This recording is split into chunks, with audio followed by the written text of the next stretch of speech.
পুরনো সব দুঃখ ভুলে গিয়ে নতুন বছরে এগিয়ে চলুন আরও সাফল্যের দিকে। নতুন বছরে আপনার জীবনে আসুক ভালোবাসা, বন্ধুত্ব আর সাফল্যের পূর্ণতা। নতুন বছর আপনার জীবনের প্রতিটি মুহূর্তকে আরও আনন্দময় করে তুলুক। এই নতুন বছর সবারই খুব ভালো কাটুক। 2025 সাল আসছে আপনাদের সকলের ভালো হওয়ার জন্য। সবাই ভালো থাকবেন, সুস্থ থাকবেন, সারা বছর খুব আনন্দ করে কাটাবেন, এই আশা রাখি।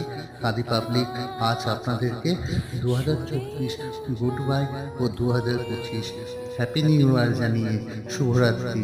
সবাই ভালো থাকবেন, সুস্থ থাকবেন, এই কামনা করি।